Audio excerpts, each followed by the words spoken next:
Tucker Carlson continues to draw fire from pro-Israel conservatives after interviewing Nick Fuentes nearly 2 weeks ago. This story is not letting up. Radio personality Mark Levin recently read aloud a series of text messages on his show that he said were between him and Carlson. The exchange started when Carlson invited Levin to debate him at a Turning Point USA event. Here was Levin's response. People are awakening to what scum he actually is. And he thinks I'm going to platform him? He thinks I'm going to help him kick up his podcast ratings? What would Charlie say? What would Rush say? What would any rational response? Here it is. I wrote him the following. My family and I want nothing to do with you.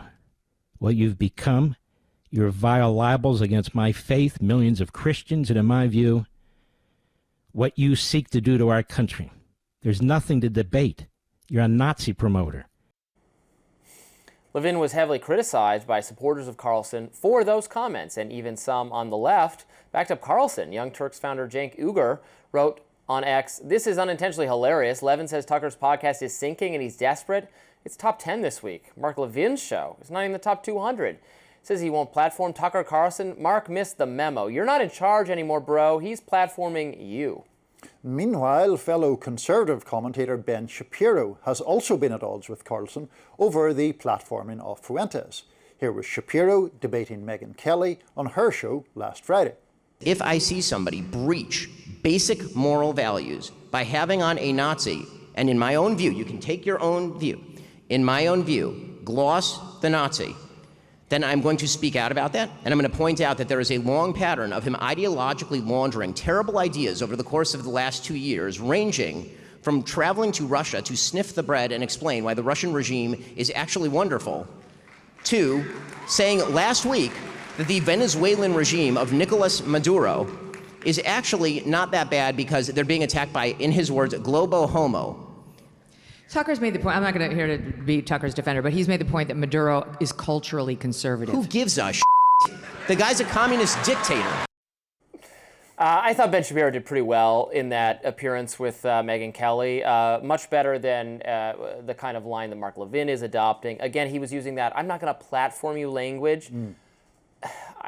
The problem, conservatives have associated that language with liberal cancel culture shutdown people. So to hear them now appropriating that and saying, well, we're going to not platform someone, that will persuade no one on their own side because they have already conditioned the right to be against that kind of thing. Don't say you're not platforming someone on the right you disagree with. Say you disagree with them, and you're happy to hash that out. I think Ben Shapiro would be happy to argue about it. Maybe Mark Levin doesn't want to do it. He doesn't have to do it, but don't use that, well, I'm not going to platform him, blah, blah, blah. Just don't say it that way. Ben Shapiro is making more, I think, salient points about what he dislikes about how Tucker has gone about these interviews. I agree that the interview with Putin was too soft. It was nonetheless interesting and worthwhile, and I think harder to challenge someone like that because of the language barrier, frankly. Fuentes should have just been challenged harder. I would not say do not platform him. I don't use the language do not platform X. But if you're going to do it, you should do it with some kind of pushback. And Tucker also had on somebody who denied that the Nigerians are killing anyone or that anyone's dying in Nigeria or something like that, which is also just ludicrous. So yeah. Tucker's up against a lot of people on the right now, and I'm not sure who's going to win this fight. Yeah, I mean, it's curious. You're obviously much more familiar with the right or conservative ecosystem than I am. I'm watching it with some befuddlement because this row, this furor just seems to keep going on and on and on. Now, of course, I understand why bringing Nick Fuentes onto your very popular podcast is an issue, particularly if, as seems to be the consensus, Carlson didn't really challenge him in a serious enough way. I find Fuentes a loathsome character. The language of platforming or not platforming, I just personally ignore him, and I don't pay really any. I know enough from what I have seen him say about himself that for me I've no need or desire to know anything more about him. But I mean, he's obviously getting traction. One of the things that is not exactly a challenge for me in discussing it, but like someone like Mark Levin has views on the Gaza situation that I find, completely reprehensible as well, talking about, so-called Palestinians, implying that the whole thing is confected, or a very, very vigorous support for an Israeli campaign that I think has been just disgraceful and indefensible. So, but no one ever suggests he should be deplatformed for those sort of views, right? Well, right. Yes. So, that is a point I have raised too. Again, that makes no one unhappy. That makes no one happy because the people on the more on the non-intervention, the anti-interventionist side, again, which I associate my own views are much more on that side. They'll say, well, you're saying we can't platform someone like Nick Fuentes, or we shouldn't platform someone like Nick Fuentes because he has racist and anti-Semitic and anti-women views. But you are defending what has been termed a genocide, and we're supposed to platform you? Right. Why is supporting a genocide okay?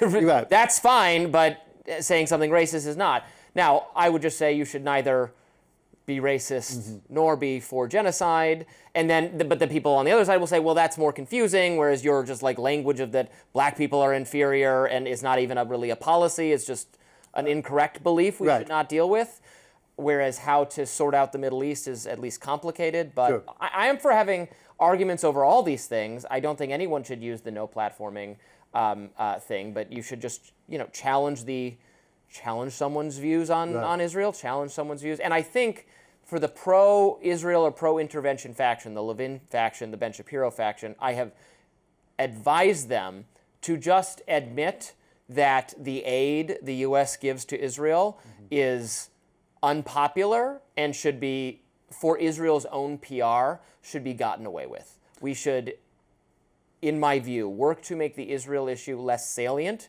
and then there would be less agony on the right over how to handle this. Just stop fighting about it by having Israel be responsible for its own decisions, and the U.S. is not influencing them or directly responsible for them or giving the aid. I think that would be that's my middle ground option here, which satisfies neither side, because then I get attacked, and I have been attacked all week for weighing in on this at all on social media, which I'm not complaining about. It's not like, woe is me, it's fine, attack me, go ahead, I don't care.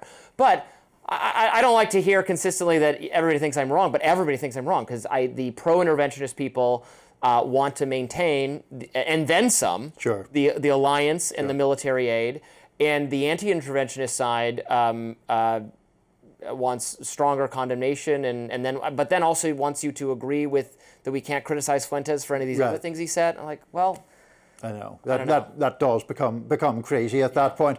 Just say, I think you've laid out the specifics of the whole debate very well there. But as a practical matter, as someone who's much more familiar with the right than I am, do you think there is a legitimate danger to Tucker Carlson's career or prominence from this criticism, or does it actually sort of add fuel to his fire in your view? I don't know. Look, Tucker is a very interesting figure. He is well liked by people who he is friends with, and if you're on the right, or if you're in commentary in general, you pick a couple people that are your enemy, that you don't respect. You pick it for legitimate reasons, and then you say mean things about them. And then there are people who you sometimes agree with and sometimes disagree with, who you're not as mean to because you want to go on their shows and you want to have a good relationship. People have probably noticed that I don't say very nice things about Candace Owens because I think she's a moron and I don't respect her. And that's just the truth. I think she's been a grifter for 100 years, and she's held every position under the sun, and she says things that are obviously just wrong constantly about Brigitte Macron being a man. She has crazy theories about who really killed Charlie Kirk. Even though we have someone in custody who is motivated for plausibly left culture reasons, she has to imagine Israel did it or Erica Kirk did it or whoever did it. No guest slot on the Candace Owens show for you, really? I don't respect her at all, and she's awful. So, that's my perspective on her. But Tucker, who maybe agrees with her on some things, or a lot of things, I've always liked, and he gave me my first, people know this, he gave me my first real job in commentary for the Daily Caller. He was a great boss. He gave me great advice over the years. He put me on his show a bunch of times when he was on Fox News, and so I haven't shied away from saying when I disagree with him, but I like and respect him, and I disagree with some of the choices he's made, but he's been a good person to me. That's just the truth. And Megyn Kelly feels the same way about him. When she got ousted from Fox, she maintained very friendly ties with him. He was very loyal to her. He's someone who is loyal to people he gets along with, and in that way has maintained a lot of influence, even as he is no longer inside a media apparatus like Fox News. He is one of the people I think who has been most successful in a post-Fox News or even post any major cable network career. Like, he has retained his prominence and salience in a way that other people, haven't. So it's, well, he was on every major network. He's had a lot of media experience. I mean, he is savvy at this. Yeah. He knows what he's doing. He hires people who know what they're doing. His former producer Justin Wells knows what he's doing. He had a good team. He had a good team at Fox, which is why it was by far the most successful show on the platform. He's now up against virtually the entire conservative media, and even organizations like Heritage, which is having a little bit of a civil war over this issue, seems to be landing more strongly. Like Kevin Roberts, the president, is basically begged for his job and promised the more pro-intervention or the not Fuentes, not Tucker side, that they can have whatever they want if they back him. And so, but like with Trump in 2016, having all of establishment conservative against you didn't matter at all in Trump's case. I don't know if it will in Tucker's. Yeah, he may well survive it. Next up, the online magazine Teen Vogue will no longer exist as its own website. We'll discuss what the people are saying about that magazine's legacy.